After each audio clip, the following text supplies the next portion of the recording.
Castelmara, capítulo 1.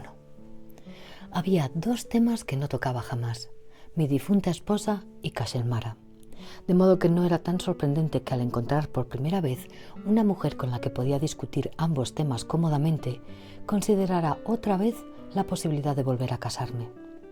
Hacía 8 años que había enviudado cuando fui a Norteamérica durante la primavera de 1859.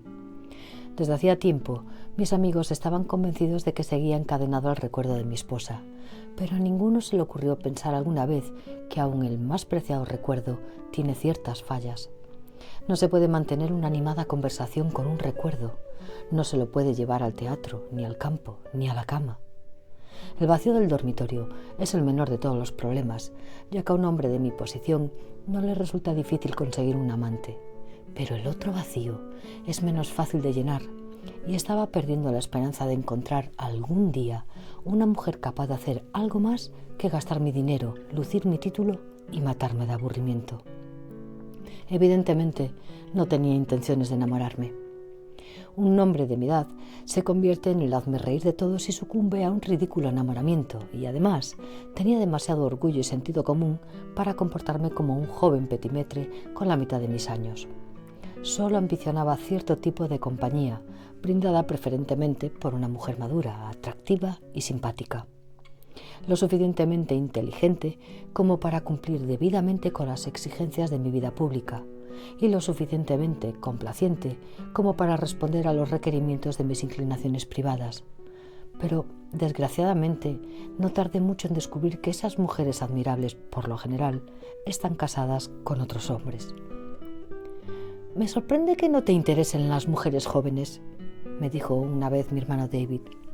Al cumplirse el 3er aniversario de la muerte de mi esposa, le confesé temerariamente que no descartaba la posibilidad de casarme otra vez, siempre y cuando encontrara a la persona conveniente. «Si conocieras una muchacha como... ¡Oh, Dios mío!», exclamé exasperado. «¿Tendré que oír otra vez el panegírico de Blanche Marriott?» Blanche Marriott era en esa época el principal tema de conversación de David. La conoció un verano en que fue a los Estados Unidos por asuntos diplomáticos, y en medio de sus negociaciones con los norteamericanos se las arregló para hacer una escapadita a Nueva York y visitar a los Marriott, que eran primos de mi mujer. Yo había estado anteriormente en Nueva York, donde conocí a los Marriott, pero de eso hacía ya mucho tiempo. Francis, el actual jefe de la familia, tenía entonces 14 años, y sus hermanas Blanche y Marguerite no habían nacido todavía. No obstante, y a pesar de mi corta relación con Francis, le di a David una carta de presentación para él, y cuando David regresó finalmente a Inglaterra, no tuve más remedio que escuchar sus líricas descripciones de la quinceañera Blanche. «¡15 años!», exclamé escandalizado. «David, tus gustos se están volviendo indiscutiblemente paganos». «Pienso en ella como en una hija», respondió alegremente. Los hombres que hacen ese tipo de observaciones son siempre hombres que no han tenido hijas. «Mi admiración por ella es totalmente inocente. Espero que tu mujer te crea». Cuando David se entregaba a esas rachas de romanticismo, se volvía increíblemente ingenuo, y no me sorprendió en absoluto cuando me dijo que quería invitar a Blanche a Inglaterra para que su esposa pudiera presentarla en la corte.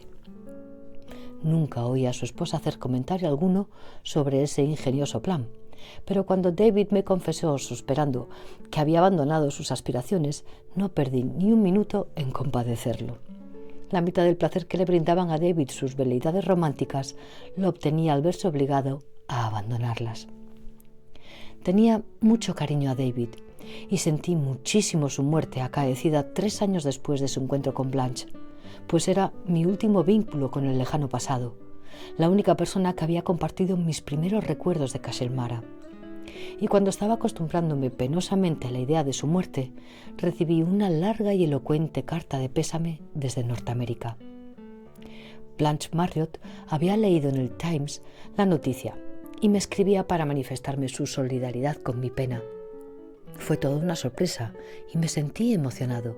Le contesté, creyendo que nunca más volvería a saber de ella, pero no tardó mucho en enviarme una segunda carta. Y antes de que tuviera tiempo de darme cuenta de lo que sucedía, manteníamos una correspondencia regular. Parece que tu prima Blanche ha decidido volcar en mí el cariño que le profesaba a tu tío David, le comenté a mi hija Nell. No entiendo bien por qué, pero debo reconocer que me resulta muy agradable. Escribe unas cartas encantadoras. Me parece muy considerado de tu parte el tomarte el trabajo de escribirle cuando estás tan ocupado, dijo Nell. Pobre muchacha, huérfana tan joven. No es de extrañar que le haga falta un pariente del sexo masculino ya maduro, a quien pueda considerar como un padre. Me pareció que su observación era sumamente irritante y después de eso no volví a hablar con él de su prima. Blanche tenía 18 años entonces y parecía dotada de muchas cualidades. Sabía tocar el piano, tomaba lecciones de arpa, hablaba italiano y francés y leía numerosas novelas. No parecía interesarse demasiado por la política, por suerte, pero era capaz de ponerme al tanto de todas las novedades culturales e inclusive políticas de su país. Me divertía mucho y no veía mal alguno en mantener esa correspondencia. Y sobre todo, me encantaba pensar que, desde un apartado lugar del mundo, una joven encantadora se dignaba a escribirme periódicamente y que siempre terminara las cartas manifestando sus esperanzas de conocerme alguna vez personalmente. Poco tiempo después de haber cumplido 20 años, me envió un dibujo que le había hecho un amigo. Muy atractiva, dijo mi hija Nell cuando no pude resistirme a mostrar el retrato de alguien. Pero dime, papá, ¿por qué crees que te lo ha enviado? ¿Y por qué no iba a hacerlo? Comencé a sentirme molesto, lo que no era normal, ya que Nell era mi hija predilecta. No veo nada raro en ello. ¿Qué hubieras pensado si cuando yo tenía su edad le hubiera mandado un retrato mío a tu amigo Lord Dunedin? Es totalmente distinto, dije más molesto que nunca.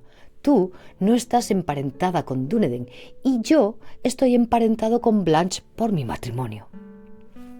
Comprendo, dijo Nell y cambió de tema con un gran tino.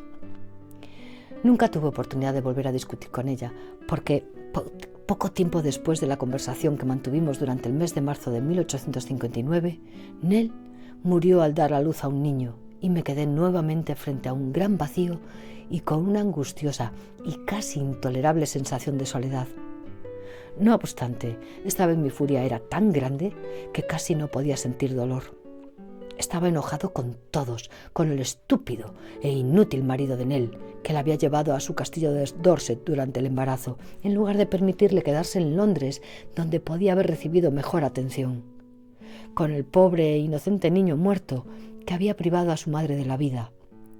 Con las estúpidas personas que me escribieron después para decirme que debía sentirme muy agradecido por tener todavía 3 hijas vivas para consolarme en mi pena. Todos sabían que estaba distanciado de Annabel y de Madeleine y que más de 1000 kilómetros me separaban de Catherine. No recibí ningún consuelo de ellas y tampoco lo esperaba. Estaba tan lleno de ira que finalmente perdí los estribos cuando mi íntimo amigo se presentó a brindarme su afecto. ¿De qué me sirve el afecto?, le grité a Dunedin en un paroxismo de ira y amargura. ¿Qué me importa el afecto de los demás? Han muerto todos los que más quería.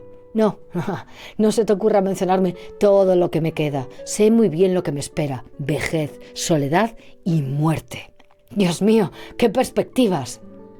Y comencé a vociferar en tal forma contra la muerte que Dunedin, bastante preocupado, se empeñó en hacerme beber inmediatamente una medida doble de coñac. Cuando dejé de gritar y tomé el coñac, trató de calmarme, sugiriéndome que sería mejor que me ausentara durante un tiempo. Un viaje al continente, quizás, murmuró, o un tranquilo crucero en un barco, más que nada un cambio de panorama. No tengo ganas de ir a ninguna parte, dije ásperamente, y no tengo interés en ver a nadie. No había transcurrido un mes de esa conversación cuando me trasladé a Liverpool para embarcarme en el Persia, un barco de la línea Cunard, rumbo a los Estados Unidos para conocer a Blanche Marriott.